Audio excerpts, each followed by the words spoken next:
Concept එකක් තියෙනවා workout loud කියලා working out loud කියලා. ඒක ඇත්තටම ඒක කන්සෙප්ට් එකක් හැටියට මුගනවා. working out loud කියන්නේ කරනකොට කෑ ගහලා වැඩ කරන්න කියන එක නෙවෙයි. අපි කරන දේ ටික අනිත් කට්ටියට කියන්න. මම මේක කරා මේක ෆේල් වුණා. දැන් මම අලුතෙන් මෙහෙම කරනවා. අපේ යාළුවා ඉන්නවනේ කවුද මේ වගේ යාළුවා මම දැක්ක අපි ඉරෝෂ ඉන්නවනේ දැන් මොනවද? ඔව් US වල. US වල. දැන් ඉරෝෂ දාලා තිබුණා මේ ඉරෝෂ ආගෙන ඉන්නවනේ හොඳයි. ඉරෝෂ දාලා තිබුණා Y Combinator එකට යා දැම්ම අය ෆන්ඩින් වලට. හැබැයි Y Combinator එකට ලිව්ව අය මේ සැරේ ඒගොල්ලන්ට ඒක ෆන්ඩ් කරන්න නැහැ කියේ.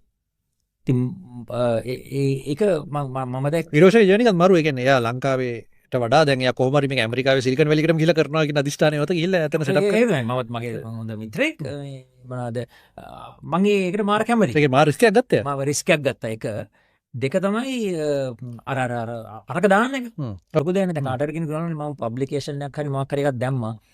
ඒක මගේ රිසර්ච් පේපර් එකේ පළ වුණ නෑ කියලා අපි ගොඩක් කරලා දන්නේ පළ වුණාමනේ මේක හොඳයි කියලා කියන්නේ. මම හිතන්නේ නැත්නම් එතනින් කවුරු ජජ් බෝඩ් එකේ ඉස්සර බයිනවා. ඔව් එයා දැම්මා මේක හරියන්නේ නෑ ඒක කටේ විතරයි කියලා. මුට මාත් එක පර්සනල් රියස් එකක් තියෙනවා. ඒතර සමහර වෙලාවට මම ඒක තේරුම් ගන්න අනිත් පැත්තනේ. හැමෝටම මට Y Combinator දාන්න දෙයක් නැහැ නේ. එයා එහෙම එකක් දැම්මානේ. ඒ කියන්නේ එතන ලොකු අචීව්මන්ට් එකක් තියෙනවානේ. ඒකට ඇප්ලිකේෂන් එකක් හරි දාන එක. හරි ඒකට සුදුසුකමක් කරලා ලැබෙන එක right.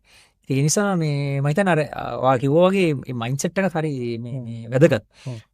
ඒ අපි පොඩි කාලේ ඉඳන් අර හදලා තියෙන මේක තමයි අපි හැමදාම මේ දිනන්නමනේ හදන්නේ.